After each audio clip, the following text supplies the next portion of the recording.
Yeah, we are live.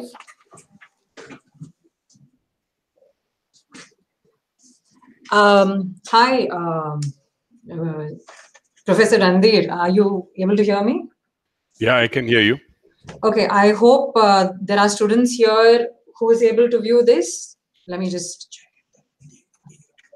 Wait 1 second. I'll just check it there. This one.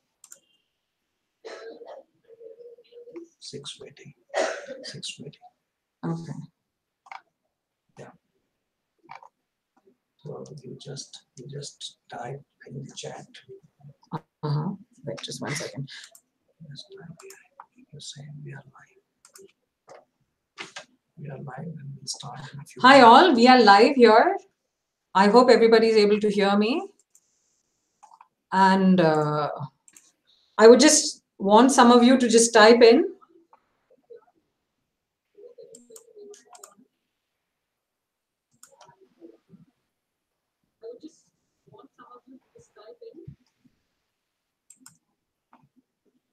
Is that where? That's the chat window.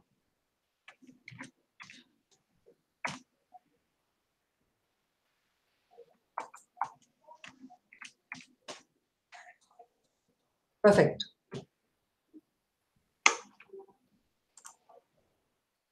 But there's no.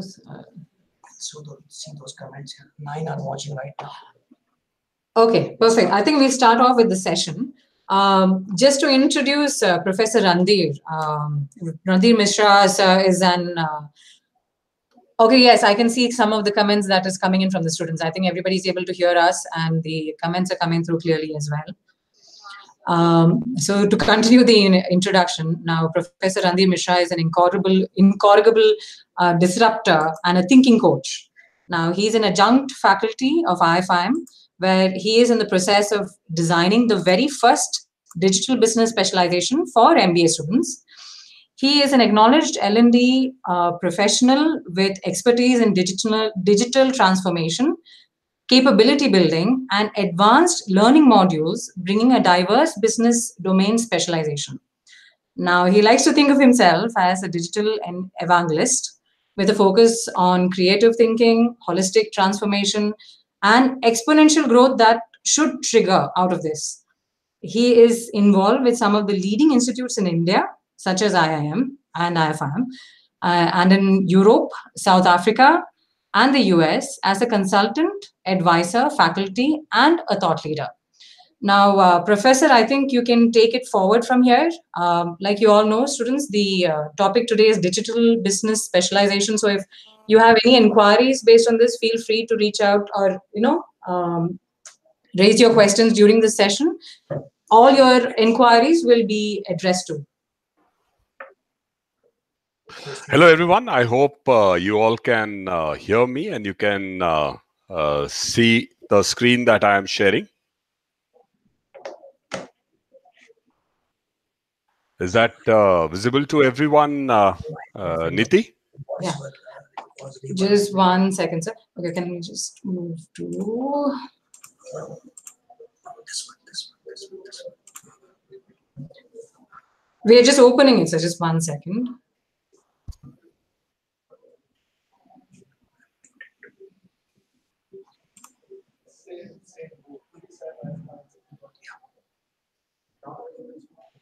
Okay, will sir be able to hear me? Yeah. Sir, the screen is visible. Okay. It's clear. Yes, we can go on. And the students are able to view it as well. I think there's no issues here. Perfect. So, good afternoon, everyone again. As Niti was telling you, this session is about the future and how the future would really turn out in terms of your key idea for which you have come to the IFIM Business School. So through the session today, what I hope to achieve is to give you some of the idea around how future is really shaping up, and what kind of careers and what kind of sorry about that. Some of the ideas about how the future is shaping up and how we need to prepare ourselves to make an impact or to be relevant in the future. So let's straight jump into the deep end of our session today, and let us try and understand what really has changed in the past few years. We were basically looking at a linear, singular, stable futures in the past. People chose one path and pursued over the course of their lives. Some of our parents, maybe even some of your parents, would retire from the first job that they joined. But in the future, I don't think that is going to happen. And uh, it is going to be more around the part where we are going to not just switch one job, but some of us are actually never going to take a full-time job, but have a very specialized role in what we do. And of course, we would be rewarded for some of that kind of a thing. Now, there are a lot of things that is triggering this whole idea. At the base level, I feel that we are all much more secure now. We are more risk taking. We have a lot of options available. Some of our exposure and some of our learning has been way beyond what we basically learned in the school and colleges. We have access and connectivity around to the whole world, and all of that is making the opportunities actually both very exciting and challenging at times. But I want to kind of look at one more aspect here before we sort of really get into the talking of the future jobs. I call it the smarts 4.0. Means I'm going to talk about the smarts 4.0, though I talk about the smarts X.0, because once I explain to you what really it is, you will realize that you are looking at something which is evolving on a continuous basis. Now, what I would like you guys to do is to take some time and do a search on something called SMART goals. Right? I am just going to keep putting some of the things around to help you click on some of the links that I might want from time to time. Just give me one moment. It is I need to activate my chat window here. Yeah, so we are there. So if you basically do a search on SMART goals on Google or any of the other search services, it is going to give you the expansion of SMART.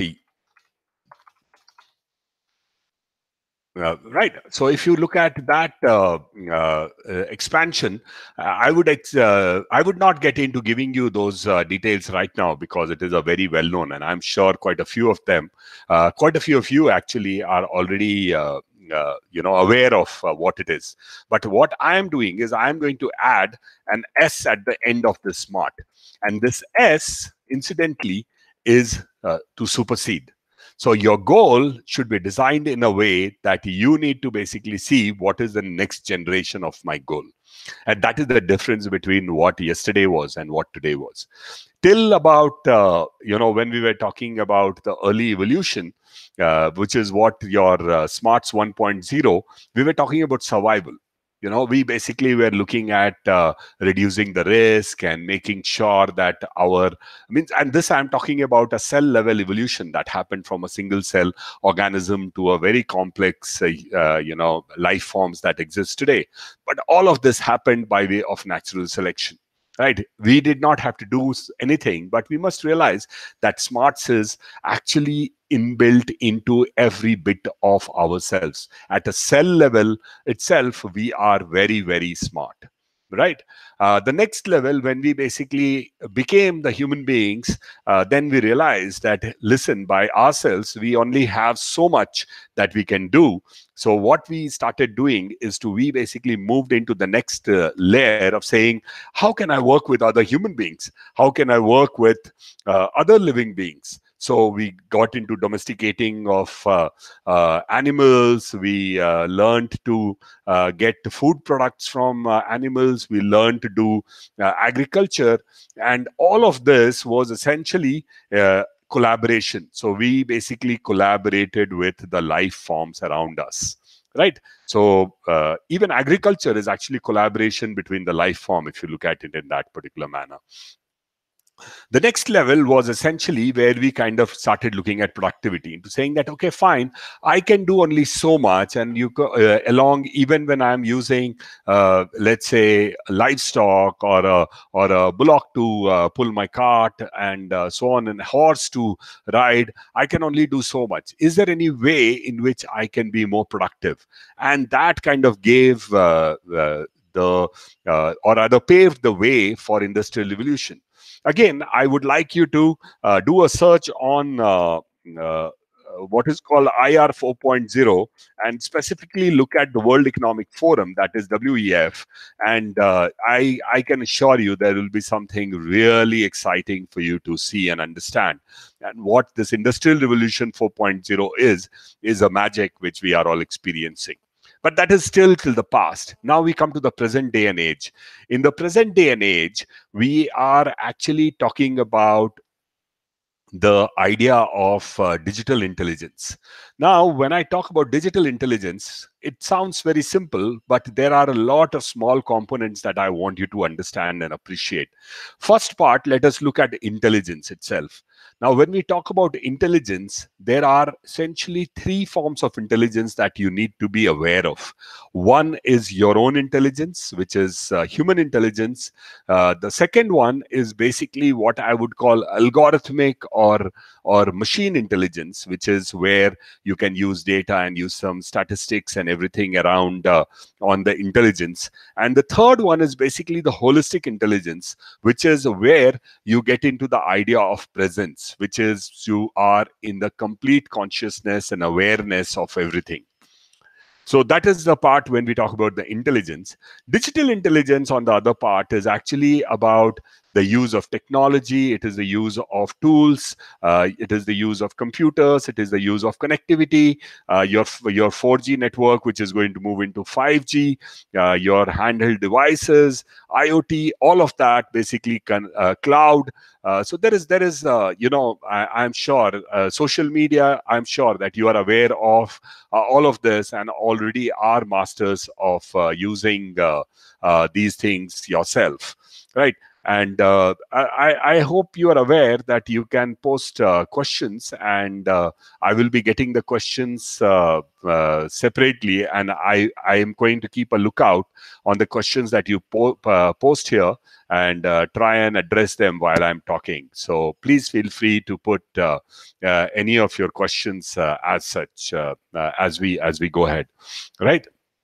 Now, for you to understand the difference between the artificial intelligence and digital intelligence, it is very important that you see that when we talk about artificial intelligence, we are still talking about a very sort of a dumb device which uses some algorithms and does something basis of a defined outcome or a goal. So, for example, let's say your alarm clock that you set to wake you up is artificial intelligence. So you know that there is a clock, and there is a way in which you set that at 5 o'clock in the morning, please make this sound, and that does it. It is smart, but it is still not really very, very smart, right? While digital intelligence is something which will basically look at the idea of if you are setting the alarm, possibly it won't even need you to set the alarm. So if you have an appointment for the next day, which is visible to it, it will automatically say, okay, fine, this is a meeting for you. Do you want me to set an alarm for you? So that is basically the idea of digital intelligence. Sorry about that. Let me put my phone on silent. I didn't realize that it was. Sorry about that. Yeah. So moving on, and then from here, I don't want to stop here. So what I'm saying is that this is still where we are, and going ahead in the future, what is going to happen is that we will have something much more progressive, much more disruptive, and we are going to, because so far whatever we talk about in terms of 4.0, we are still talking about here and now of the things which are available and things which are already done. So going beyond, some of the things that you hear is, for instance, you don't need to listen to a talk like this from me. What you could just do is to go onto the web and download Randhir Mishra's ideas, and your brain will automatically know that. So that's a simple way to look at the way the future is going to be. Right. So what we are talking about, the professions of the future are the one, those survived from the professions in the past, and the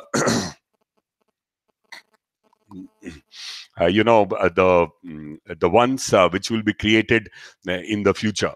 So there is a very nice concept called the untouchables, and these untouchables are the people whose jobs cannot be outsourced or digitized or automated. Now, this is an exercise that I would like to leave for you to think of, into saying what could be those typical,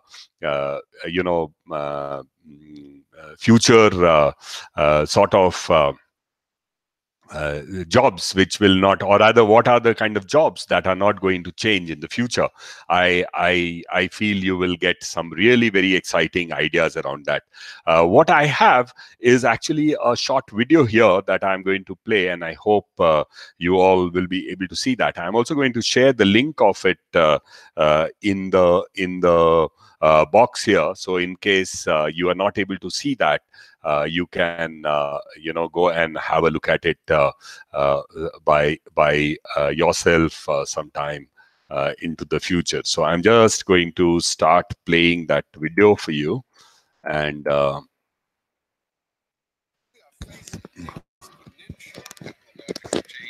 it's only just the beginning.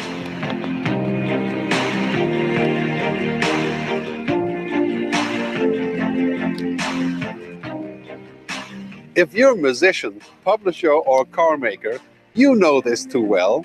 Sector after sector, industry after industry, we're waking up to the fact that the future is already here. We just haven't noticed.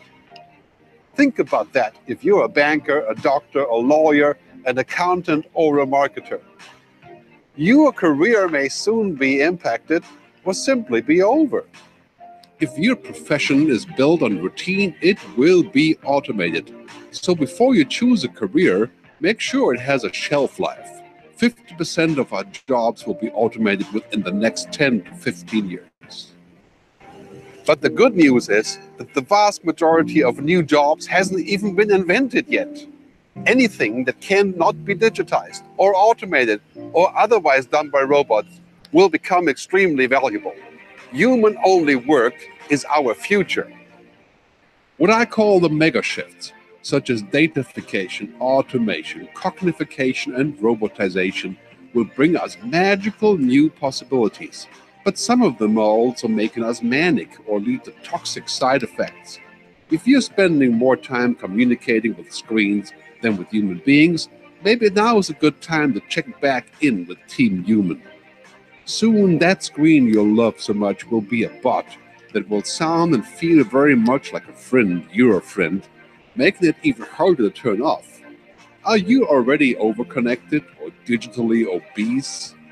Has big tech made you a happier person or just a busier one? For all the magical algorithms that are changing our lives at every turn, there needs to be a human equivalent, what I call the Andrew rhythms, the things that actually make us human. Compassion, ethics, mystery, design, morals, and values.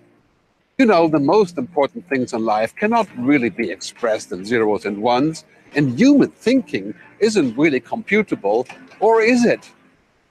But within a decade or even sooner, we will reach the so-called singularity, the point in time when machines will equal and then surpass humans in brain power. By the time that happens, it may be too late to retain what actually made us human and to protect our humanity. Brain-computer interfaces, nanobots in our bloodstream, microchip implants, and soon human genome editing. Maybe we are the last unaltered generation of humans to inhabit this planet. Will it be possible to remain human as we currently define it? Will we be better off in a machine-led era without any human free will, beliefs, mistakes, or inefficiencies? What would it mean for humanity to cohabit with an intelligence far greater than ours? How could we cope with our newfound irrelevance? Whatever challenges we face now with technology are nothing compared to what's coming down the pipe. Forget about emails and apps. There's a whole tsunami of voice and thought-controlled technologies already leaving Santa Claus's factory. You may have not written to him, but he knows your address. Technology is not good or bad, per se. It just is, until we apply it, of course. Silicon Valley has spent the last decade on building platforms whose endgame is digital addiction and utter dependency. Maybe now is a good time to have a conversation about digital ethics. Or should we wait until luxuries such as mystery, free will, and unrecorded thoughts are a distant memory? Technology is not our enemy. Technology is a useful servant, but it could also become a terrible master. Technology is a tool to be employed, not a purpose to employ us. How much of your humanness are you willing to surrender in order to tap into the convenience of those magical machines? The more we robotize our world, the less we govern ourselves. How much would you agree to be optimized, upgraded, and made infinitely more powerful and efficient? Would you rather be wired than fired? Are we destined to just merge with technology, to become one with the machines? The future is no longer just a time to come, it's more like a state of mind. Never in human history has the present been so temporary. Humanity will change more in the next 20 years than the previous 300 years. It is now imperative to remember that technology is not what we seek, but how we seek. Let's embrace technology, but not become it. Because the future is much too important to be left to algorithms and intelligent machines. Let's define our own future before it gets decided by mission control.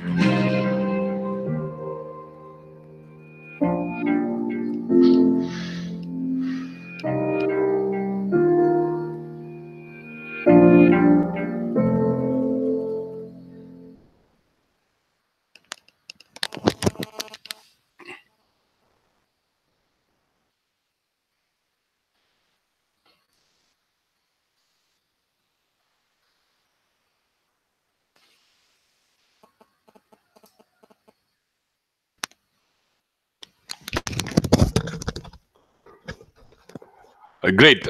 So I hope you were able to see that. I think there was a bit of a lag between the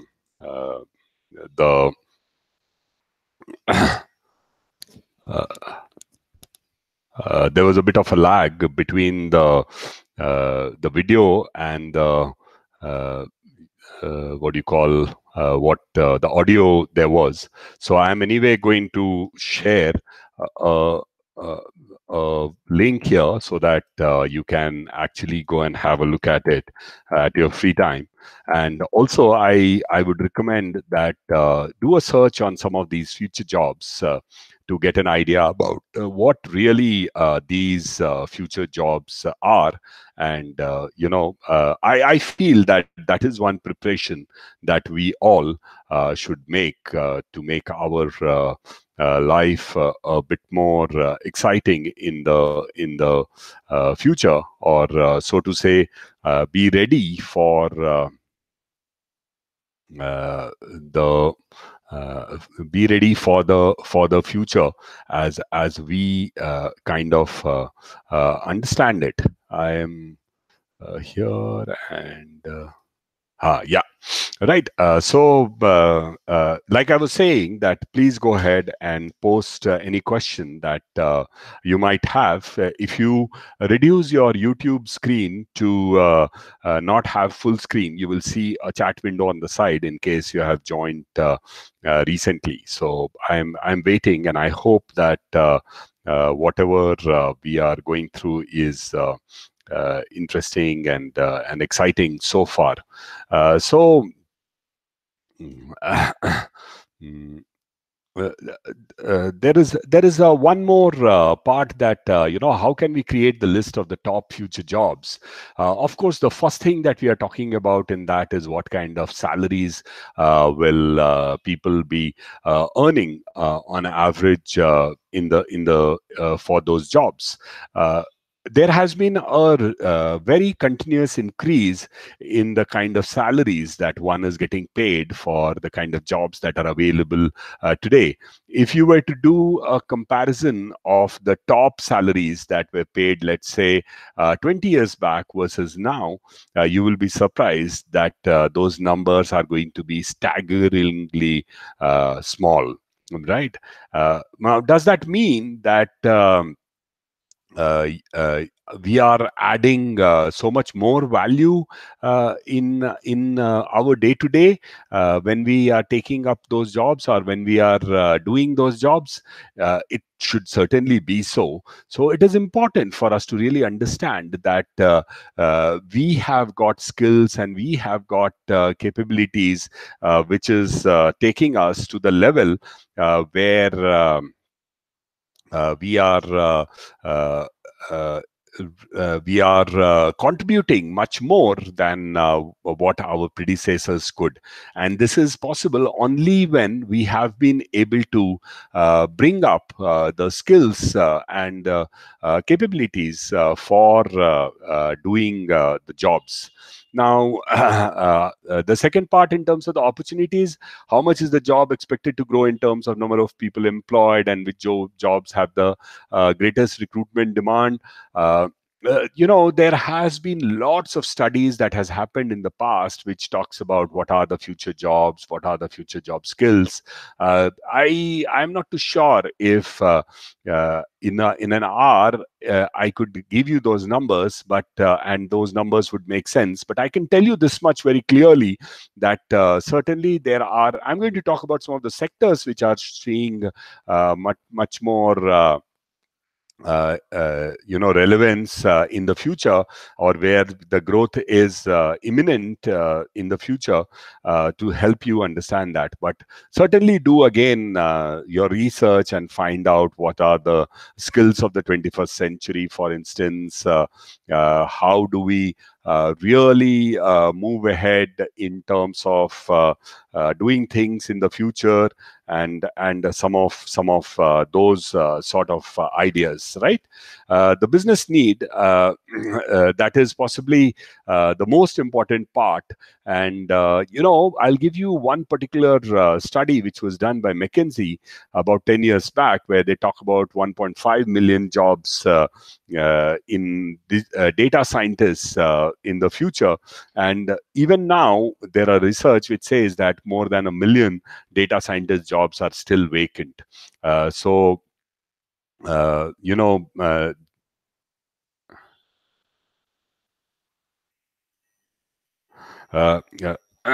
so uh, uh, the reality is that even knowing what kind of skills that one requires and how one is really going to shape their skills and capabilities in the future, it is not a very easy thing to do.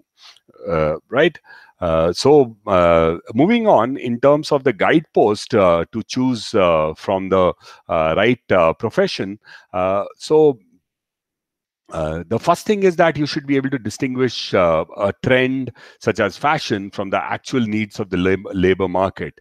So, for instance, when the smartphones, for instance, made a beginning, say somewhere around 2006, 2007, possibly 2009 was a breakthrough year when a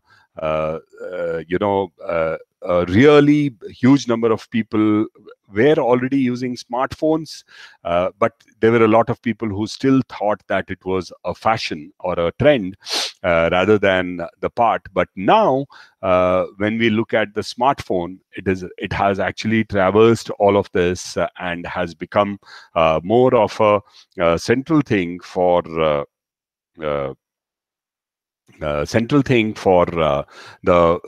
future, or so for most of the things that we do even today, right? Then the other part is that look realistically,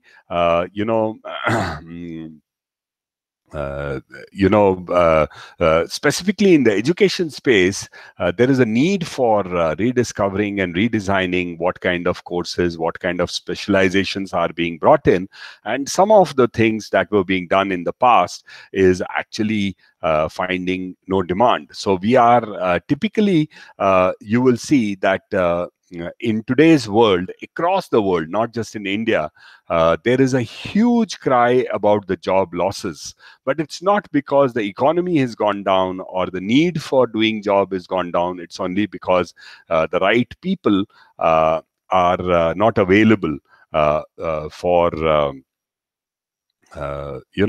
doing that. So the point that the educational institutes are fast realizing is that there is no need to create a huge number of staff with higher education if the market is not ready to absorb them. Moving on, what we talk about in terms of the guidepost is that some of the basic things of doing business or creating value is that, for instance, reduction of cost is something that will always remain relevant whatever we do, because it is also a indicator of efficiency. So if you can do more with less, you are becoming more efficient. And if you are doing the more of the right things, you are becoming more effective. And that is one of the things that we talk about being productivity. And of course, if a machine can do your job better than you, then and if you feel unhappy that the machine displaced you or replaced you, then it is not a justified thing, because all of this is actually determined by the by the idea of use of the economic calculations, right? So let me let me try and see in terms of the basic ideas that would be worthwhile for you to, in terms of learning what the skills and what your competencies could be. The first thing that I talk about is that learning for learning. So what I mean by that is that if you are going and learning a particular subject and you feel that I am going to get skilled in a particular skill set, you are only doing half the job. It will possibly get you an entry, and it is very critical to get an entry into a job for sure. But you should always pay a conscious attention to understand or to be able to do what would be the part about how can I learn more effectively and more efficiently, right? So lifelong learning increases the chance in the labor market. So what we used to say for medical profession earlier, that a doctor needs to learn every day, and that was primarily triggered by the fact that there were a lot of developments that was happening on a day-to-day basis, that was making it very evident or very important for the doctors to keep learning, and that has actually come to the fore in all other space. And that also means that you must be able to understand, or you must be able to work in interdisciplinary areas, right? So for instance, if you have already worked before coming to IFIM, then this is your first chance where you have quit one particular job and you have moved into a realm to get into the next job. But when you get into the next job as well, you should not try and shirk away from any of that by saying that, no, I am a HR specialist and I can't do this. Don't talk to numbers to me. Or I am an IT guy. Don't ask me things about finance. Or I'm a marketing guy. Don't bore me with all your HR, because that kind of a thing is not really going to take you very, very high ahead, right? I would also like to share these three trends that I see in terms of the jobs in the future. So, we need to distinguish between basic professions, which are certainly the part where it relates to satisfying the basic human needs. But believe me, these are the jobs which are most easily, replaceable. And you might ask the question into saying that, do you really think a doctor's job could be replaced? I certainly think so, because if you are looking at a doctor who only looks at just the idea of looking at reports and giving prescribing medicines, then that a computer can do much better. Nurse's job might not be so easily replaceable, but quite a few of the things around, for instance, recording the vital statistics of a patient, like their blood pressure or temperature, or administering a particular injection, or reminding about a medication, or monitoring the day-to-day development. Some of these things could be automated, but the things where we are talking about human touch, warmth, care, that possibly we are a few steps away than from jobs. The jobs that could be automated. Now, the second part is that when we are changing jobs based on the achievements, we should be able to bring what we have learned in that into the new job, because more and more roles are now getting merged as well. So, for instance, earlier, a sales person would be very happy just trying to close sales, but a current salesperson is also supposed to forecast, do internet research, generate leads, and so on and so forth.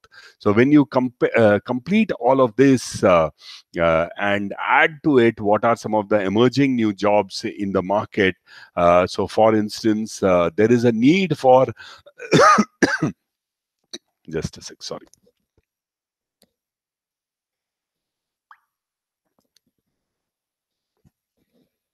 For instance, I can tell you that there is a growing need for designers who can work in terms of creating greater customer experiences, which was not there, say, possibly 3 years back, is one new job as such. Digital transformation strategists, those are some of the jobs that has basically transformed. What used to be the earlier transformation managers are now looking at digital transformation as a basis, and that has become more exciting in the future, right? So what is worthwhile is to understand that the demand for occupation is not related to the basic needs, but the economic conditions. So some of the things like installer or a soldier or a driver or a constructor, these are not the part which is the basic needs are changing, but it is that a driver less car drives more cheaply as well as more securely than a driver, right? An installer is the same sort of thing as well. You have great DIY videos that you can use for making the person install things by themselves as against the installer. Or you look at a constructor, so you might be aware that nowadays there is more of opportunities of 3D printing a house, for instance, using the same set of ingredients that you use for any of the other construction. And and there is a lot of different factors which also become very critical for the idea of understanding how the jobs of the future really are, right? Some of the other factors that we are not really know as of now, as to like with some of the recent trends that have been happening in the past, is that how will the immigration policies of the future will really be? Outsourcing, will it basically get defined in a different way? Retirement, will people continue to retire at the age of 67 or 70 as they are now, or will that really also change? So these are some of the factors that we are not aware of how the future is going to shape up, right? And the social and economic changes will also affect all the profession. In fact, these are some of the areas where we will see more and more of changes. So projected the growth in the total labor force will be seen in healthcare, environment, marketing, information technology, finance, lifestyle, language and communication, and that's going to actually go higher. So this is something that means, if you see the link below, these are some of the images that I have got from those particular sources. And that was what I had in mind for the session today. And I have about 15 minutes left, and I would be happy to get any questions from you.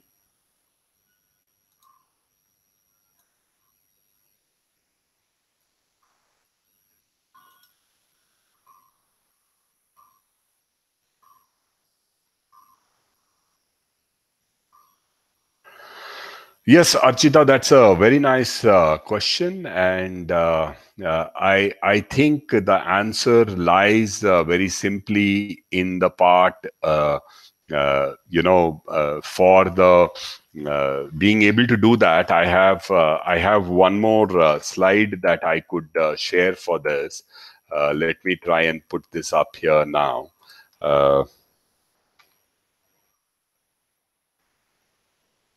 Just a sec, give me a moment. I think the slide should give you some idea of the question that you have asked. It's a very nice question. So I thought, I wasn't sure if somebody is going to ask that particular question. And so I have kept it here. So here it goes. Oops. Why is it not showing? Just give me a moment. Okay, so here it goes. Yeah. So some of the key things that you want to basically ask for yourself is that, what is the vision of the future? So if you are following somebody else's vision, if you are not really looking at what excites you in the future, then the chances that you will, be left with an option where you might be means certainly you will not be able to protect your job in the future. What you really need to protect is the relevance, your relevance in the future. How can you stay relevant in the future is the question that you should ask. And this is how you will basically, so the answer to these key questions, that is, what is your vision for the future? How fresh is this vision? How prepared are you for that vision? What did you make redundant lately? What relevant learning have you acquired in the past?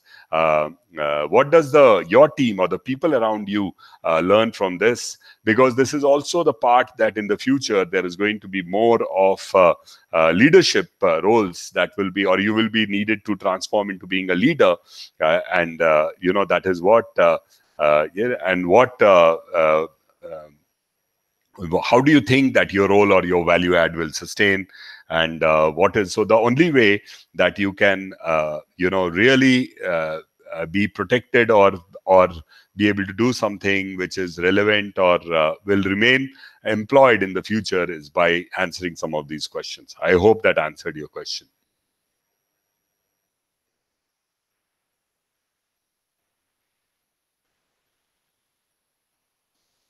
I'm here for more questions as well, so please feel free to put your question. And Niti, if there are any other question that has come, you can also join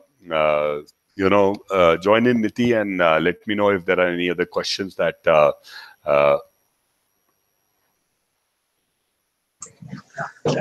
Okay, yeah. So am I audible here? Yeah, I can hear you. Okay, perfect. Now I'm just disconnecting the call in that case. There is another question from Mohit. Okay. Mohit has asked, hello, could you please throw some light on how jobs in the marketing field are changing and will change in the near and far future? So he's asking about marketing jobs. Yeah, so I said, Mohit, that marketing is going to remain very, means marketing as a job is going to remain in the future, because whatever be the product, the need to sort of, discover or need to sell them is not going to really change. And therefore, it is important. So here, I thought, let me get back into showing the face as well, so that you can understand who you are talking to. So Mohit, so like I was saying, let me get back to the question. So marketing as a role is not really going to change in the future. Marketing as a role is only going to gain importance and become much more critical. But what is going to happen is that you will have a much better understanding of your customers. You will understand, or you will have a much better understanding of the options that is available for your customers. You will be able to do a lot of homework.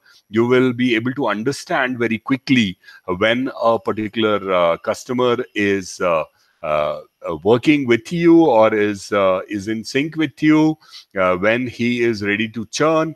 So the role as a marketer is going to be much more evolved, where you will be much more realistic and much more informed about the customers as such, and you will be able to address their needs more closely, and also get a feedback very quickly as to what you are offering.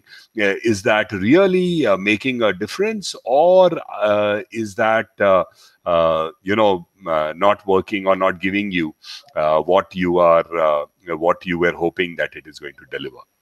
I hope that answers the question. And then, sir, we have another question from Abhijit Kumar, doing 2 years MBA. Yeah, so I think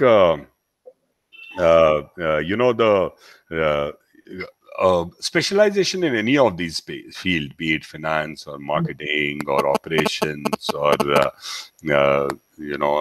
analytics or any of this, is not really the end all be all in the future.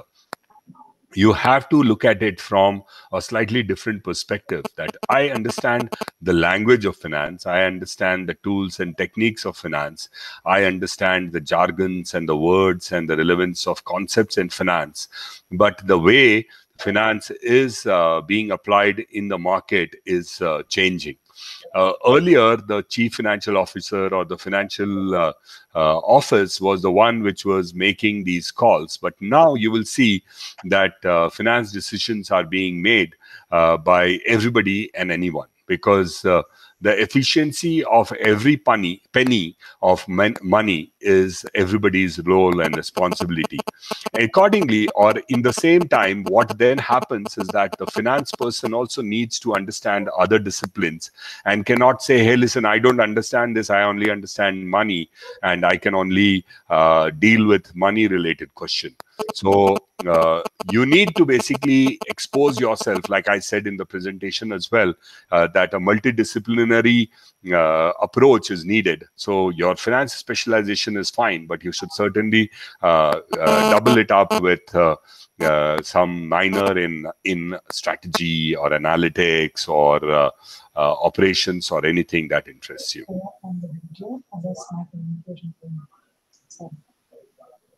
are not on video. So Abhijit, I hope that answers the question. You can check it here. Just hover it also.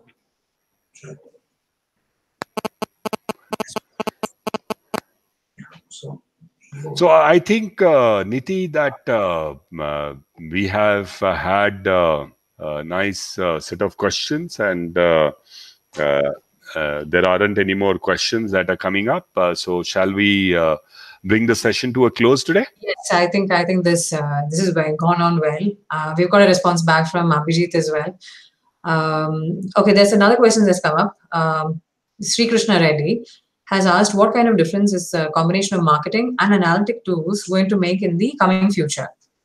That's a very interesting question, and that is something that is certainly up my alley, because my core expertise is the combination of these two. So I have a PhD in marketing, and I have been an analytics professional for a long time. But like I was saying, in terms of definition or the way in which marketing role is going to change, for the earlier question, I feel that the use of tools in marketing is actually already changing the way marketing happens. To give you an example, you all are aware of Amazon, I'm sure. And what Amazon has started to experiment with is sending people in the US 2 boxes. One is the box which contains the things that you ordered, and another one is a box that Amazon feels that you need. Don't get alarmed on that. It is that Amazon has done a lot of analysis of your behavior in the past, your usage, your likes, dislikes, and everything in the which is available to them in the data form, and they would be they feel that they can predict what your what your sort of needs are, and they will send it to you. So to answer your question a bit more directly, how that is how marketing and decision science is going to interface is that you have complete data about the customer. You have complete information about the resources and the possibilities that is available today. You can do much closer virtual assessment and pilots of your products and understand how what is the best product that would be useful. So one of the reasons why when you pick up a phone today, let's say a smartphone, and fall in love with the day one, is because of this, that a lot of pilots has actually happened about that in the past. So if you look at the whole structure of marketing, for instance, if I go by the STP 4P, which is the Kotler approach to marketing, then all of these segments, that is your segmentation, targeting, positioning, and 4P changes in the context of digital sciences.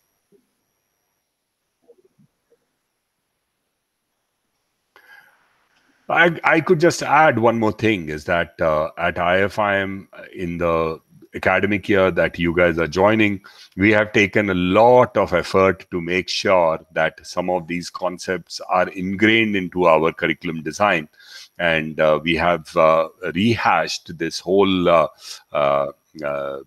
curriculum, running a very exhaustive effort. If you have been following IFIM on social media, then I am sure that you have seen the research report that IFIM published along with the NHRD and ASCSB some time back, talking about the skills of the future.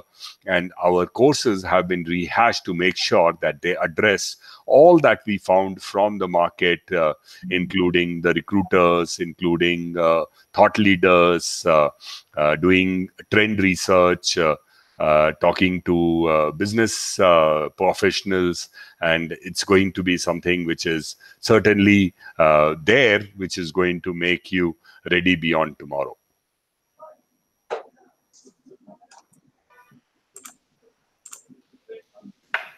Right, Niti, I think we are... I think that we can wind up the session here. If anybody has any other questions, you can always write into the admission division, or you can put it up on the WhatsApp group at any time.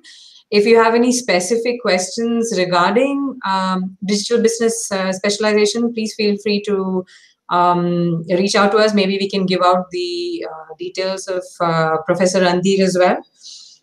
So thanks a lot for joining us in the session today. Thank you so much, Professor, for all the insights that you could share. I'm sure it was very helpful for the students as well. And I'm sure they look forward to a lot more, the specialization especially in the future that you're developing for IFIM. So we can wrap up, I think, over here. We're spot on time. Perfect. Thank you so much then. Wishing you all the best and look forward to seeing you all at IFIM. And I hope that you will be propagating some of these ideas among your friends and people as well, to tell them how exciting IFIM course is really going to be in the future. Thank you, guys. Thank you so much, Professor.